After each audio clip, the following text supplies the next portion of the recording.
하나님께서 지난 한 2주 가까이 창세기에서 특별히 지난주 한 주간은 요셉에 대한 이야기를 계속 말씀해 주셨습니다. 또 지난 주일날도 제가 요셉이 하나님과 함께 했었다라는 내용을 가지고 말씀을 증거했었습니다. 근데 지난주 말씀을 쭉 읽다가 제 마음에 확 박히는 말씀이 하나 있었어요. 너무도 놀랍기도 하고 이것이 가능하단 말인가, 그리고 가능하구나 라는 사실을 확인한 것이 하나 있었습니다. 자, 그것이 오늘 우리가 보게 읽은 창세기 42장 9절부터 17절까지에 있는 말씀입니다.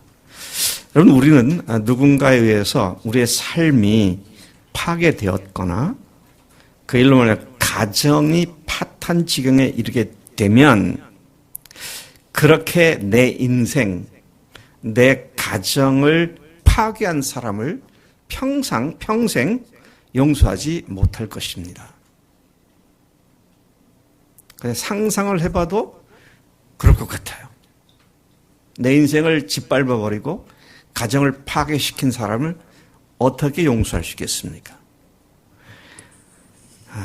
원한이 깊으면 그건 절대로 잊지 못하는 법이죠.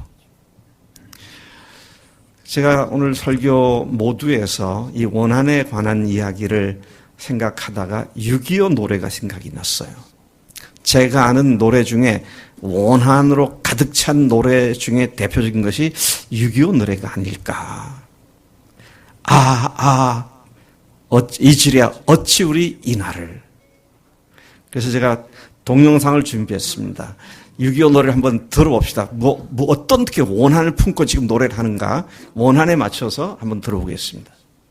시간 관계상 2, 3절을 생략을 하고 2, 3절은 제가 가사를 한번 읽어보겠습니다.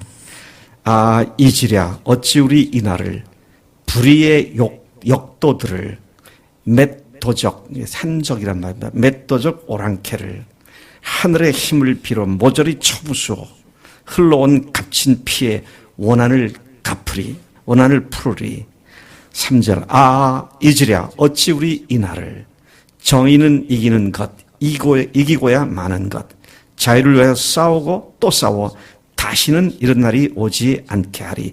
이제야 갚으리 그날의 원수를. 쫓기는 적의 무리 쫓고 또 쫓자. 원수의 하나까지 쳐서 무찔러. 이제야 빛내리 이 나라 이겨래. 좀 30대 이하의 세대들은 6.25에 대해서 거의 아는 것이 없거나 또는 왜곡된 역사관으로 교육을 받았던 것 같아요. 그러나 전국이 잿더미가 되고 사랑하는 가족들을 잃고 전쟁 고아와 과부가 양산되고 폐허 속에서 맨주먹으로 다시 일어나야 했던 그 어마어마한 전쟁의 화마를 겪은 세대들과 또 바로 그 세대에 살아왔던 세대들은 전쟁이 얼마나 참혹한 것이었는지, 그리고 그 전쟁을 일으킨 원흉인 김일성에 대해서 누구나 적개심과 분노함을 가지고 대해왔던 것이 사실입니다. 그래서 어찌 이치리. 여러분, 한 나라, 한 민족이 경험하고 겪은 분통함과 원통함과 원한 맺힘도 결코 잊을 수 없는 일이죠. 그래서 우리는 6.25 노래를 이렇게 가사를 지어서, 아마 제가 기억하기엔 김동진 작사로 기억을 하고 있는데요. 어려서부터 철저히 이 노래를 배워왔습니다. 지금도 김일성 하면은 제 마음속에는 나쁜 그런 생각이 듭니다. 김정일이는 잘 모르겠어요. 제가 아직 죽긴 했지만 직접 관계를 갖고 있지 않으니까. 근데 김일성 하면은 아예 치가 떨리는 원수로 생각을 하고 또 그렇게 훈련받았고 배워왔었습니다. 근데 이제 국가 차원이 아니고 개인 차원으로 들어가서 자기 형들이 자기를 죽이려고 덤벼들고 죽이려고 하다가 다른 나라의 노예로 팔아먹어서 아버지의 사랑을 독차지했던 그 행복한 시절이 한순간에 다 날아가 버리고, 이미 우리가 지난주에 계속 묵상을 했습니다마는 노예로 팔려갔을 뿐만 아니라 또 거기에서 억울한 누명을 쓰고 감옥살이를 하게 된 요셉의 마음에 자기 형들과 또 보디발의 아내에 대한 원망과 원한 맺힘이 얼마나 컸겠는가. 요셉은 워낙 믿음이 좋은 사람이기 때문에 그래도 그는 원한을 품고 살지는 않았을 것이다, 그렇게 생각할지 모르지만, 그러나 그 마음속에는 그 억울함이 분명히 있었을 것이다 하는 것이죠. 자, 오늘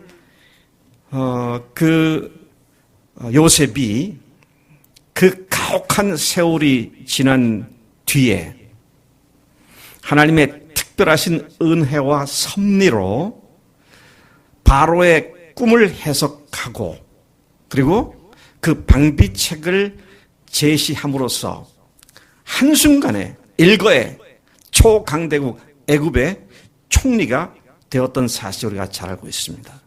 그리고 그가 제시했던 방비책 그대로 7년간 계속된 대풍년에 국민들로부터 세금을 걷어들여서 5분의 1에 해당하는 곡식을 받아들여서 7년간 창고에 그것을 쌓아두었고, 그래서 그 다음 7년간 흉년이 들었을 때에 애굽 백성들은 물론이고 주변 이웃 국가들까지 극한 가뭄에 시달려 흉년으로 먹을 것이 없었을 때에 주변 국가들도 거기에 와서, 애굽에 와서 곡식을 사가는 그런 상황이 발생을 했던 것이죠.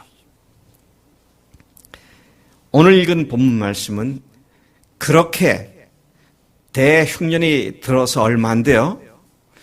자기를 애굽에 팔아넘긴, 그전엔 죽이려고 음모했던 형들이 자기에게로 찾아와서 총리 집무실에 와서 양식을 사겠다고 자기 앞에 엎드려 절하는 모습을 본 장면으로부터 이 이야기가 시작되고 있습니다.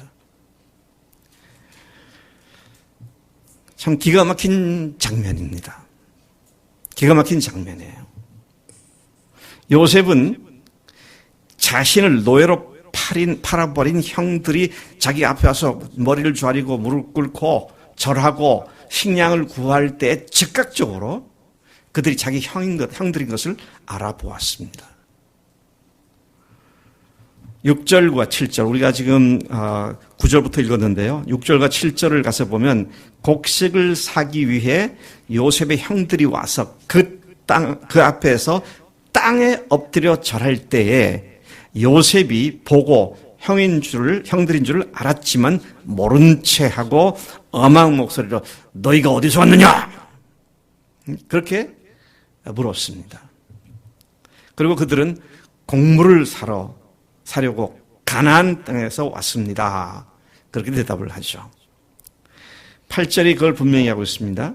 요셉은 그의 형들을 알아보았으나 그들은 요셉을 알아보지 못하더라. 아마 이때 요셉의 나이가 30대 말 40대 초쯤 됐을 것이라고 추정이 되어집니다. 17살에 팔아넘긴 동생을 한 20여 년 조금 넘은 세월에 다시 만난 형들은 요셉을 알아보지 못했습니다. 왜 알아보지 못했을까요? 그의 이름이 요셉이 아니라 뭐예요? 사분의 바로와 갑자기 생각이 안 나. 그 바로 왕이 이름을 지어줬죠. 사분의 바레아. 네. 사분의 바레아. 그러니까 전혀 엉뚱한 이름이죠. 거기다가 당연히 복장도 애굽인 복장을 하고 있었겠죠. 말도 애굽어를 쓰고 있었습니다. 그래서 통역을 세웠죠. 히브리 말을 할 줄 알았지만 일부러 자기를 노출시키지 않고 애굽어로 말을 하니까 형들이 알아볼 재간이 없는 거죠. 그런데 요셉은 자기 형들이 그것을 바로 알아보았다는 것입니다. 요셉은 타국에서의 노예 생활과 감옥살이와 그리고 총리로 살면서 한순간도 가족들을 잊은 일이 없었을 것입니다. 그러나 형들은 지난 세월 동안 요셉을 까마득하게 잊어버렸거나 아니면 잊어버리려고 발버둥을 쳤을 것이다. 그런 생각을 할 수가 있습니다. 게다가 자기들 앞에 있는 총리가 애굽의 총리고 애굽 복장을 하고 애굽 말을 하니 더더구나 요셉을 알아볼 수가 없었으면 물론이고 조금이라도 짐작조차 할 수 없는 그런 상황이었던 것을 보게 된 것입니다. 우리말 속담에 그런 말씀이 있죠. 원수는 외나무 다리에서 만난다. 지금 딱 그 상황 아닙니까? 말 한마디면 끝장낼 수 있는 상황 아닙니까? 외나무 다리에서 만나면 한번 삐끗하면 뚝 떨어지면 끝장나는 거 아니에요? 진짜 외나무의 다리에서 만난 원수 같은 그런 상황입니다. 자신의 원한을 풀 수 있는 절호의 찬스가 요셉에게 주어진 것이죠. 지금 요셉은 지난날의 아픔을 안겨준 형들에게 일거에 안갚음을 할 수 있는 절대적인 기회를 맞이한 것이다 하는 것이죠. 여러분들이 요셉의 입장이라면 어떻게 하시겠습니까? 어떻게 할 것 같습니까? 다 잊어버리고 그러겠어요? 그거는 거의 불가능한 일일 것 같습니다. 네. 근데 놀랍게도 이 성경 말씀이 뭐라고 말씀하고 있냐면 참 놀랍게도 우리가 읽은 구절이 9절부터인데요. 네. 9절부터인데 어디 갔습니까? 42장 9절에 보세요. 8절은 알아보지 못했고 형들이 알아보지 못했고 9절 요셉이 그들에 대하여 꾼 꿈을 생각하고 그렇게 말하고 있습니다. 요셉이 꾼 꿈을 생각했다. 저 같았으면요. 형들이 나를 배신하고 팔아버리고 했던 그게 제일 먼저 생각났을 거예요.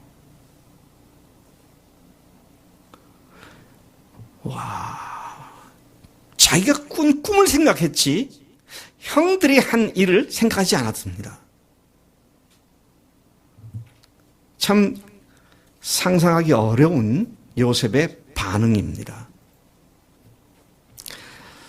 형들을 딱 보았을 때 제일 먼저 생각난 장소가 어디가 생각날 수 있을까요? 자기를 팔아 넘겼던 도단이 생각났을 겁니다. 형들을 찾아 안부를 확인하고 와라 라고 했던 아버지 야곱의 신분을 갖던 그가 세겜에 갔지만 없었고 어떤 사람이 도단으로 간다는 얘기를 들었다. 거기까지 찾아갔는데 그런데 자기를 보자마자 죽이려고 달려드는 형들. 그리고 그 땅에서 웅덩이에 집어쳐넣음을 당했다가 다시 또 꺼내 받아가지고 애굽으로 팔려간 그 기억조차 하고 싶지 않은 그 땅 도단이 생각났을 것이고 그때 그 험상궂게 자기를 죽이려고 덤벼들었던 형들의 모습이 생각났을 것이고 근데 이상한 거는 성경이 요셉이 그걸 생각했다고 하지 않고 자기가 꾼 꿈을 생각했다. 그렇게 말을 합니다. 요셉은 생각하지 않은 것들이 뭐였습니까? 형들에 대한 원한을 가지고 형들이 했던 일들을 생각하지 않았습니다.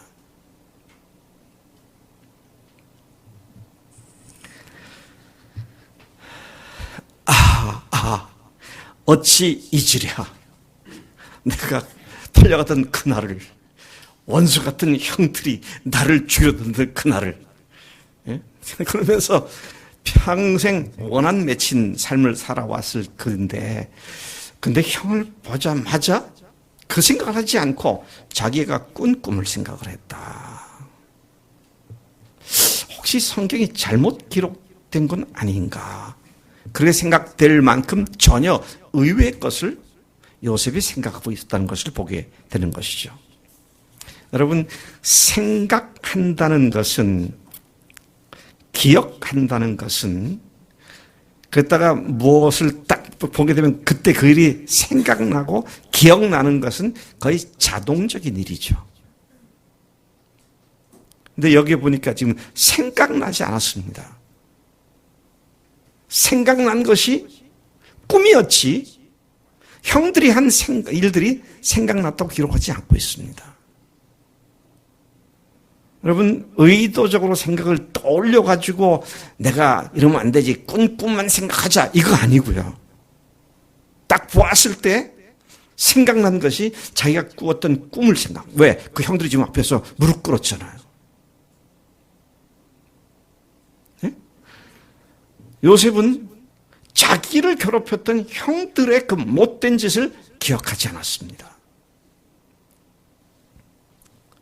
요셉의 두뇌는 그 형들의 그 악한 일을 기억하지 않았단 말입니다. 이게 어떻게 가능해요? 정말 철천지 원수같이 원한 맺힌 대상자를 만났는데 그들이 행한 일이 생각난 것이 아니라 자기가 꾸었던 꿈이 생각났다고 하는 것이 어떻게 가능한 일인가 것이죠. 우리는 요셉이 이와 같은 반응이 가능했던 근본 이유를 바로 앞장 41장에서 찾아볼 수 있습니다. 요셉이 바로 왕에 의하여 총리로 발탁된 후 바로 왕은 철저히 그를 애굽인으로 만드는 일을 했습니다. 그래서 아까 얘기한 대로 이름부터 바꿔서 사분엣 바네아. 네 이름은 사분엣 바네아다. 그렇게 이름을 하사했죠. 그리고 온이라고 하는 지역에 있는 제사장 보디베라 제사장 보디베라라는 제사장의 딸 아스낫이라고 하는 여자와 혼인을 시킵니다. 완전히 애굽사로 만드는 거죠. 그리고 그를 총리로 발탁하고 난 뒤에는 어떻게 합니까? 결혼을 하고 나서 얼마 안 돼서 두 아들들이 출생을 하죠. 요셉이 두 아들을 얻게 되었습니다. 그리고 첫 번째 아들의 이름을 므낫세라고 했고요. 둘째 아들이 태어났을 때 이름을 에브라임 그렇게 말을 했습니다. 므낫세와 에브라임. 자, 이 이름에 대한 설명을 성경 본문이 잘 말해주고 있습니다. 므낫세라고 이름을 지었는데 장자 이름을 므낫세라고 했는데 므낫세라는 이름의 뜻이 무엇인가? 41장 51절에 보니까 요셉이 그의 장남의 이름을 므낫세라 하였으니 하나님이 내게 내 모든 고난과 내 아버지의 온 집을 잊어버리게 하셨다. 그렇게 이야기를 합니다. 그래서 므낫세라는 이름의 뜻은 잊어버리다. forgetting. 잊어버림. 그런 의미가 있는 것이죠. 근데 하나님이 잊어버리게 하셨다고 그랬습니다. 잊어버렸다고 그랬어요. 잊어버렸으니까 생각 안 나지. 참 이게 중요한 말입니다. 여러분, 예수님께서 십자가에서 단번에 모든 죄를 완전히 영원히 사해 주셨습니다. 끝. period. 사해 주셨습니다. 그런데 아직 해결되지 않은 그런 거 없어요. 모든 죄를 완전히 영원히 다 사해 주셨습니다. 그래서 우리가 주님 앞에서 죄로부터 완전히 해방된 자로서의 기쁨과 감격을 가지고 살아가는 자가 되었죠. 그들의 죄와 그들의 불법을 내가 다시 기억지 아니하리라고 히브리서 10장 17, 18절에서 주님께서 말씀하셨죠. 그들의 죄와 그들의 불법을 내가 다시 기억지 아니하리라 하셨으니 이것들을 사하셨은즉 다시 죄를 위하여 제사 드릴 것이 없느니라. 그래서 하나님께서는 우리의 모든 죄와 악들을 다 사해 주셨고 다 용서해 주셨고 하나님께서는 다시 기억지 아니하신다 그랬어요. 근데 우리는 자꾸 기억하려고 합니다. 뭐가 일이 안 되면 또 옛날 것도 끄집어냅니다. 그건 믿음이 아니에요. 끝난 겁니다. 근데 지금 잘못하는 건 회개하고 다시 고침받으면 되는 거예요.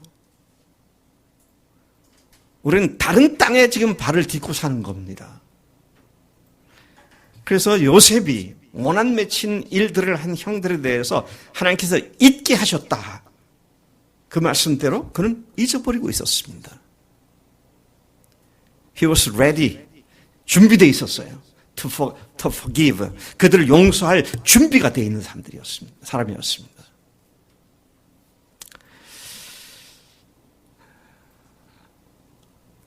요셉은 둘째 아들이 태어났을 때 그 이름을 에브라임이라고 이름을 지었죠.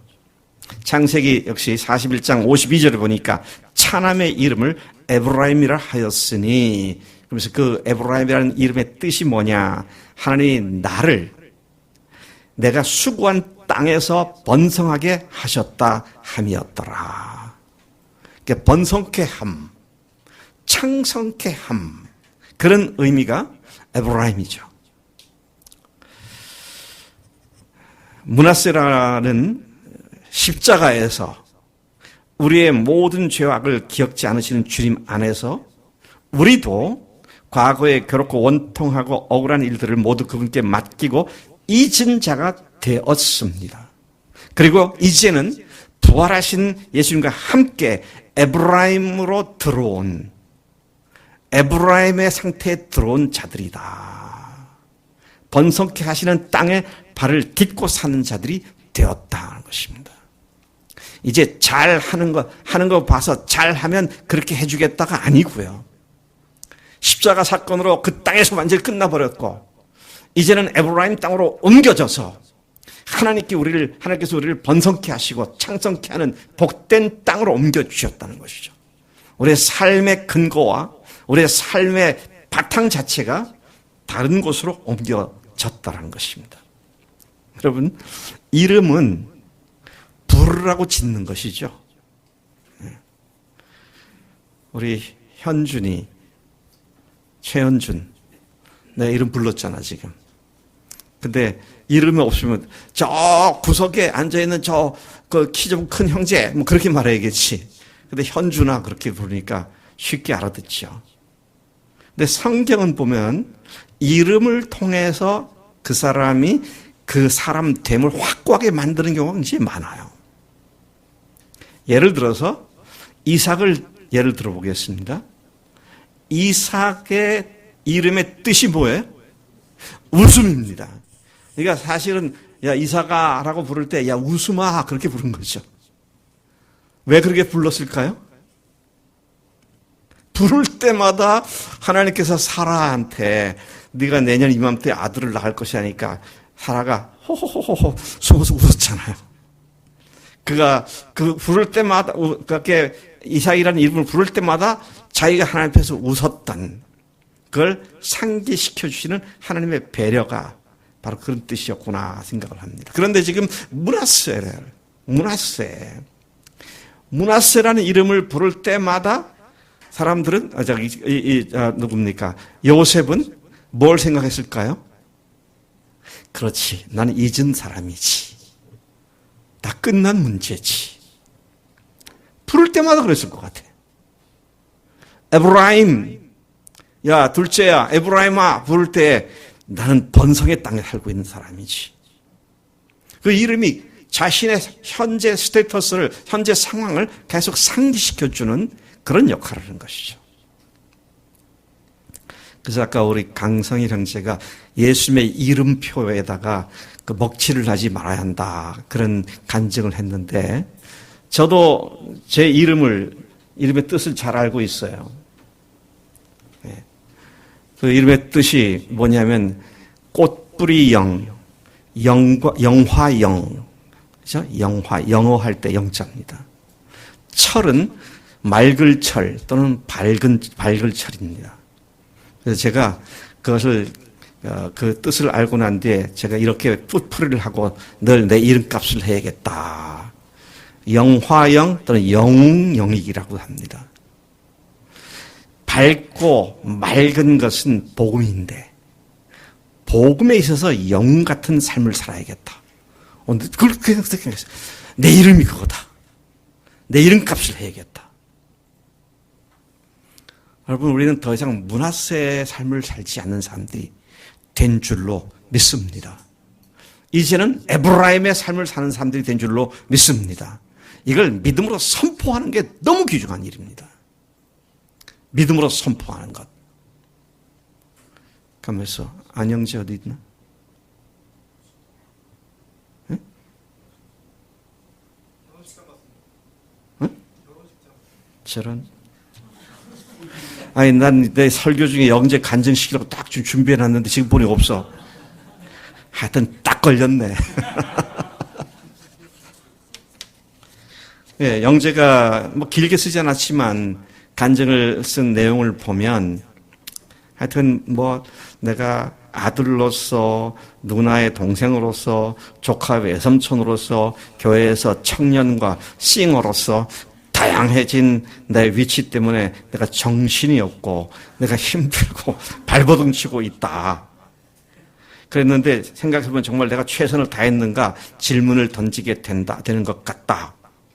그리고 쭉 얘기하는데 끝에 가서 제가 이거 보고 읽히려고 그랬는데 건지도 잘 불분명한데 끝에 가서 이렇게 나의 위치 중 가장 최우선은 하나님의 자녀로서 하나님의 종으로서의 위치를 고백하며 모든 위치와 순간에서 하나님께 부끄럽지 않은 아들이 이미 되었음을 고백한다. 이거 뒤에 앞에 것은 다들 고민하는 거잖아요. 근데 뒤에 와서 딱 이 고백한 걸 보고 내가 얼마나 마음이 아주 시원하고 참 신통하다. 감사하다. 그래서 이걸 딱 준비하는데 어디 갔어? 여러분, 주님은 십자가에서 모든 것을 다 해결해 주셨고 부활을 통해서 우리가 새로운 생명 가운데 살 수 있도록 새로운 자리로 옮겨 주셨음을 단언코 선포하고 그 부활하신 주님을 자랑하며 살아가는 이것이 그리스도인들의 마땅한 삶인 줄로 믿습니다. 우리는 더 이상 죽은 예수를 믿는 사람들이 아니라 죽으시고 부활하신 예수를 믿는 사람들이기 때문에 이 부활에 근거한 믿음의 확신을 가지고 살아갈 때 얼마든지 과거 것을 다 잊을 수가 있다는 것입니다. 여러분, 요셉의 경우 하나님께서 그를 잊게 하셨기 때문에 그가 모든 걸 잊었다고 선포를 했어요. 므낫세! 딱 그렇게 얘기했습니다. forgetting! 잊어버렸다! 그런데요, 하나님께서는 우리의 모든 죄를 다 해결해 주시고 우리를 잊게 하시기 위해서 뭘 하셨어요? 우리를 위해 죽으셨다는 것이죠. 우리를 위해서 목숨을 바르시면서 우리에게 그런 축복의 자리를 마련하셨다.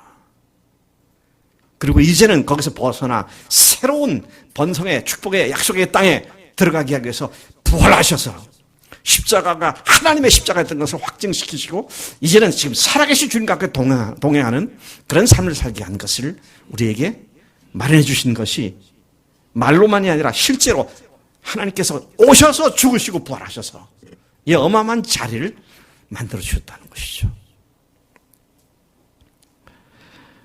그는 바로 그런 이유 때문에 자신을 죽이려고 덤벼들었고 노예로 팔아버렸던 형들을 그 못된 행위를 기억하지 않고 형들을 보는 순간 자기 앞에 무릎 꿇은 그 모습을 보는 순간 그가 어렸을 때 꾸었던 꿈을 생각하게 되었다는 것이죠.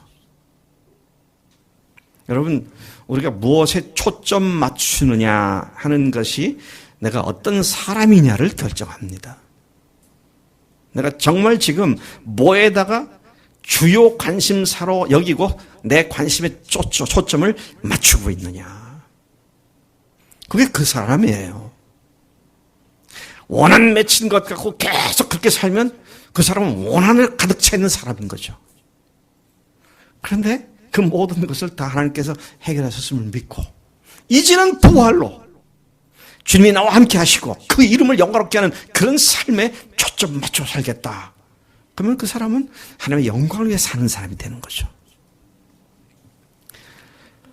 그는 더 이상 그 형들의 못된 악한 행위를 기억하지 않는 사람이 되었습니다.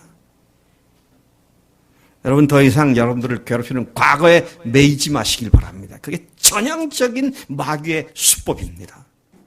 하나님께서 더 이상 기억지 않겠다고 하셨는데 왜 그걸 다시 옛날 걸 뒤집어 다시 끌어내가지고 그냥 그 사람만 생각하면 가슴이 두근두근하고 열이 오르고 혈압이 올라가고 막 그렇게 스스로를 계속 그렇게 사냐고 그래요.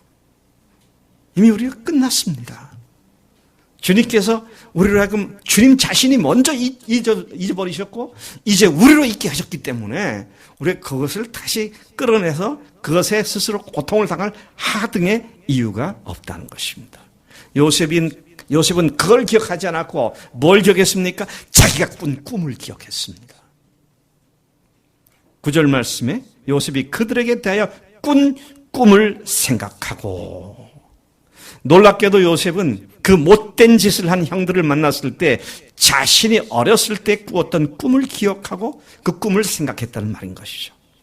그는 자신 앞에 자기 형들이 엎드려 절하는 모습을 본 순간 어렸을 때 꾸었던 두 가지 꿈. 첫 번째 꿈은 뭐예요? 자기 곡식단에 11 곡식당들이 엎드려 절하는 그 꿈을 생각했고 두 번째 꿈은 뭡니까? 해와 달과 11 별들이 자기 별을 빙 둘러서면서 엎드려 경배하고 절하는 꿈이었죠. 그가 형들을 보는 순간 그 꿈이 이루어지고 있구나. 하나님께서 그 꿈을 이루고 계시는구나. 그것을 보고 그렇게 생각을 했다는 얘기죠. 그 어렸을 때 꾸었던 그 꿈들이 자신에게 엎드려 절하는 형들의 모습 속에서 이루어졌음을 생각했다는 말인 것입니다. 그가 죽음의 어두운 그림자가 그에게 달려오는 길에 어른거릴 때마다 그가 노예로 팔리고 억울한 누명을 쓰고 감옥 생활을 할 때마다 그는 자신의 꿈이 어떻게 이루어질 것인가를 늘 생각했던 것으로 보여집니다. 내가 지금 이런 어려운 것도 있지만 그러나 하나님께서 나에게 꾸게 하신 꿈이 있잖아. 그 꿈이 이루어지려면 이건 반드시 돌파돼야 할 문제인데 하나님께서 어떻게 하시는가 지켜봐야겠다. 꿈을 생각하며 현실을 잘 견뎌내고 있었던 그의 믿음을 우리 생각할 수 있게 되는 것이다 하는 것이죠. 우리는 언제나 어려움을 당할 때마다 하나님께서 우리에게 주신 꿈, 그분의 약속의 말씀이 어떻게 이루어질 것을 생각하며 묵상하는 가운데 그 모든 상황을 극복해 나가는 믿음의 사람들이 되어야 마땅한 줄로 믿습니다. 이미 하나님께서는 우리에게 그것을 확증하셨고 보증하셨기 때문이죠. 제가 이 말씀을 생각하다가 성경의 두 인물을 다시 떠올려 보았습니다. 첫 번째는 아브라함입니다. 아브라함이 75세 때 약속의 땅으로 출발했죠. 자기 몸에서 난 씨가 번성게 될 것을 믿고 출발을 했습니다. 무려 25년이 지난 후에야 드디어 이삭을 낳았습니다. 100세에 이삭을 얻은 것이죠. 그 이삭이 잘 자랍니다. 아마 10대 중반쯤 됐을 거예요. 10대여섯쯤 되었을 거라고 추측을 합니다. 그때 아브라함이 밤에 꿈을 꿨는데, 꿈을 꾼 게 아니라 밤에 하나님께로부터 음성을 듣습니다. 네 아들 이삭을 나에게 제물로 바쳐라. 이게 무슨 천청병력 같은 이야기입니까? 청천벽력 같은 얘기예요. 아들을 제물로 바치라는 얘기는 잡아 죽이라는 얘기잖아요. 하나님, 이게 네 씨이다. 사라에서 난 이 아이가 네 씨다. 약속의 씨다. 그렇게 말씀하셨지 않습니까? 근데 죽이라니요. 무슨 말씀을 그렇게 하세요? 대들 수도 있는 상황입니다. 근데 그는 그게 하나님 말씀인 걸 알았기 때문에 그 다음날 아침 일찍 바로 여장을 뿌려서 사흘길을 가서 모리아산에서 제단을 쌓고 그 위에 이삭을 눕혀놓고 칼을 들어 그를 죽이려고 했습니다. 하나님께서 급히 말리셨고 숲에 뿔이 걸린 숫양을 하나님께서 보여주셔서 그걸 대신 제사를 드렸습니다. 참 기가 막힌 얘기예요. 약속의 씨라고 해놓고 지금 바치라니까 지금 뭐 하시는 겁니까, 하나님? 그렇게 대들 수도 있는 상황이었을 것입니다. 근데 그는 그렇게 하지 않고 순종을 했습니다. 왜 순종을 했나요? 어떻게 순종할 수 있었을까요? 생각나는 말씀이 있죠? 히브리서 11장에 보니까 하나님께서 약속하신 그것을 반드시 이루실 것이라고 믿었기 때문에 죽인다 할지라도 하나님께서 부활시킬 것이라고 믿었기 때문에 하나님이 약속한 시이기 때문에 하나님이 살리실 것이라고 믿고 그렇게 했다고 히브리서 11장 얘기하고 있잖아요. 참 놀라운 이야기가 아닐 수 없습니다. 11장 17절부터 19절까지를 제가 읽어보겠습니다. 아브라함은 시험을 받을 때에 믿음으로 이삭을 드렸으니 그는 약속들을 받은 자로 돼 외아들을 드렸느니라. 그에게 이미 말씀하시기를, 자, 그 다음 말이 중요합니다. 내 자손이라 칭할 자는 이삭으로 말미암으리라. 내 자손이라고 칭할 자가 누구? 예수님입니다. 근데 이삭으로부터 말미암다면 이삭의 후손 중에 나타날 것이다. 그런 말이잖아요. 그렇게 말씀하신 것이 있었기 때문에 내가 바친다 할지라도 하나님께서 다시 살리실 것이다. 이 믿음을 가졌다는 얘기입니다. 부활신앙이죠. 너희 죽은 자 가운데 다시 살리실 줄을 확신했다. 그렇게 말씀을 하고 있는 것이죠. 바울도 이런 믿음을 가진 사람이었습니다. 신약에서는 제가 바울을 떠올렸는데요. 그가 로마로 이송되는 배가 풍랑을 맞아 파선하는 지경에 이르렀을 때에 동승하고 있던 모든 사람들이 죽을까 봐 두려워하고 있었죠. 근데 그가 다음과 같이 외칩니다. 뭐라고 외칩니까? 사도행 27장 25절을 보니 그러므로 여러분이요 안심하라. 나는 내게 말씀하신 그대로 되리라고 하나님을 믿노라. 내게 말씀하신 것이 이 배가 손상되지 않고 너희들이 죽지 않는다 말씀하셨기 때문에 난 내가 믿는 하나님이 반드시 말씀하신 대로 그렇게 하실 것을 믿는다. 그래서 들어가지 말라고, 안심하라고, 같이 배에 동승한 사람들을 격려하고 위로하는 그런 모습을 생각하게 되는 것이죠.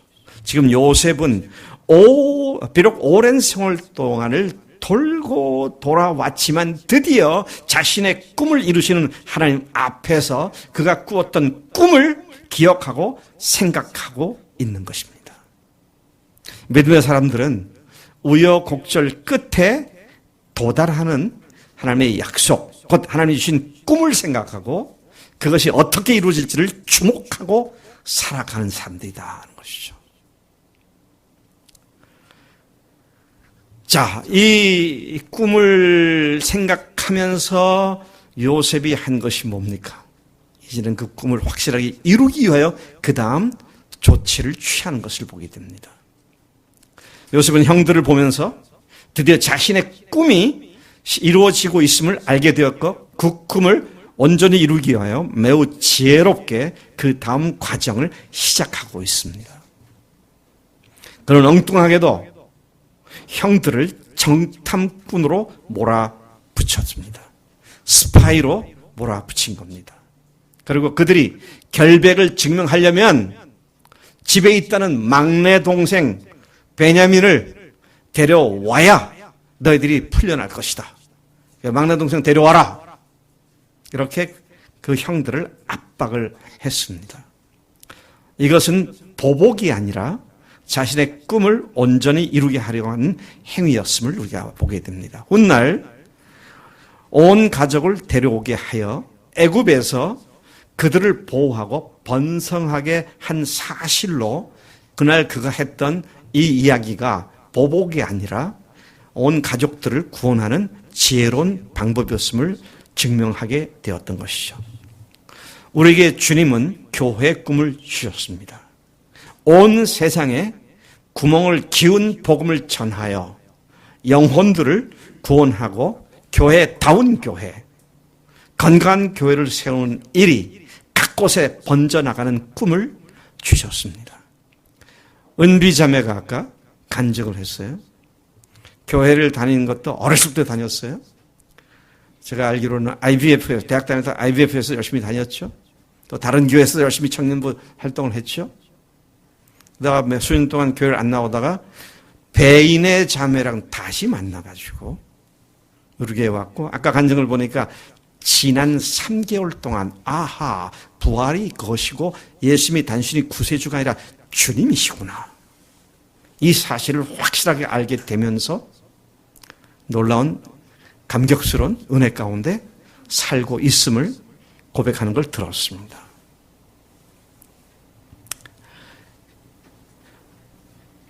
이제 우리는 교회와 우리 각자는 이 복음과 교회의 꿈을 이루기 위해 모든 것을 해석하고 이해하고 적용하고 헌신해야 할 줄로 믿습니다. 자신을 배신하고 자신을 죽이러 들었다가 자신을 노예로 팔아버린 그 장본인들인 형들이 자신을 찾아와 자신 앞에 엎드려 절하는 모습을 본 요셉은 지난날 자신에 대해서 행했던 그들의 못된 행위를 기억한 것이 아니라 보다 근원적인 문제, 즉 자신이 꾼 꿈을 기억하고 생각했습니다. 그렇게 할 수 있었던 것은 므낫세의 출생과 더불어 하나님께서 과거의 일들을 잊게 해 주셨기 때문이었다고 성경은 말하고 있죠. 그리고 자신은 이제 에브라임 출생과 함께 더불어 번성의 축복된 땅으로 옮겨진 존재임을 믿었기 때문이었습니다. 우리도 이러한 자리로 옮겨진 자들임을 선포한 자들입니다. 그리고 선포했으니 그러한 신분에 걸맞게 당당하게 하나님의 꿈을 이루는 일에 헌신하고 달려가야 할 줄로 믿습니다. 제가 오늘 아침 김영석 교수의 글이 조선일보에 올라와 있더라고요. 읽어보니까 30대 여성들이 한 5, 60명 모인 데서 자기를 강사로 초청을 해서 갈까 말까 하다가 갔었다. 근데 거기 강의를 쭉 하고 났더니 그들이 질문하기를, 교수님, 지금 교수님에게 꿈이 있으세요? 그래서 당황스러웠다고. 그래서 과거에 자기가 어떻게 꿈을 갖게 되었는지 쭉 얘기하는데, 지금은 시간이 얼마 남지 않아서 꿈을 별로 꾸지 않는다. 하여튼 그런 얘기예요.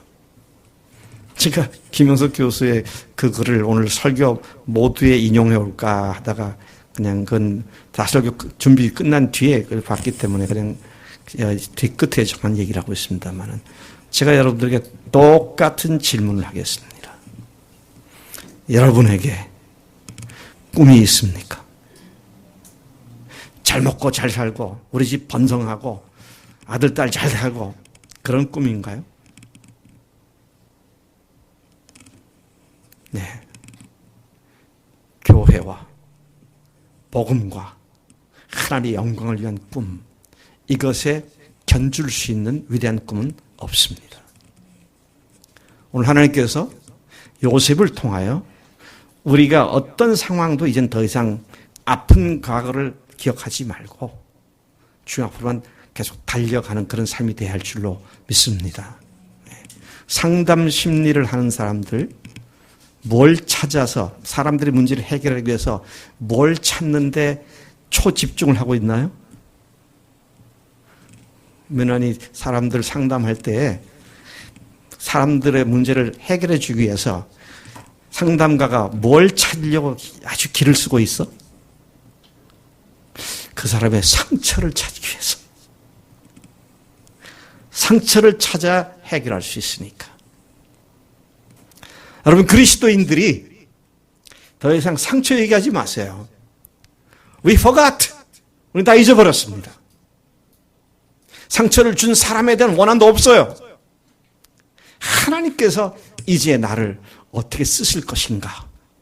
여기에 집중하게 될 때 요셉 자신이 그렇기 때문에 그 혼자가 아니라 온 가족들을, 심지어 애굽 땅과 그 주변 사람들을 다 먹여 살리는 이런 일들을 감당한 것처럼 우리의 꿈이 고작 나 한 몸 잘 먹고 잘 사는 그런 것이 아니라 하나님의 나라와 영광, 복음과 교회의 영광을 위해서 주님 앞에 드릴 때 주님께서 우리 가장 복되고 의미 있는 삶으로 인도하실 줄로 믿습니다. 이제 기도하시겠습니다. 하나님 아버지 감사합니다. 오늘 요셉을 통해서 우리에게 또 다른 교훈을 주시고 또 다른 주님의 음성 들려주신 것 감사합니다. 요셉이 원한 맺힌 과거의 그 분통함을 생각한 것이 아니라 자신이 꾼 꿈을 생각했던 그 장면을 저희들이 오늘 보았습니다. 하나님, 그것이 가능했던 이유가 므낫세가 선포되어지고 이제는 에브라임의 시대에 들어왔음을 선포했기에 가능했던 걸로 저희들이 보았습니다.